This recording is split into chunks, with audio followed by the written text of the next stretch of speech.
और जब गिरती है तो हजरत अम्र बिन आस की गोद में गिरती है। लोगों ने कहा क्या मामला, वजह क्या है? वजह उस गैर से नहीं पूछ रहे, हजरत अम्र बिन आस से पूछ रहे कि क्या वजह है कि गैर तुम्हारी गोद में गिर रही।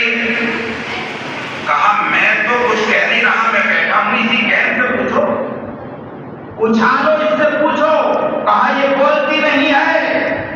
हजरत अम्र बिन आस ने कहा बोल, इसे उछाल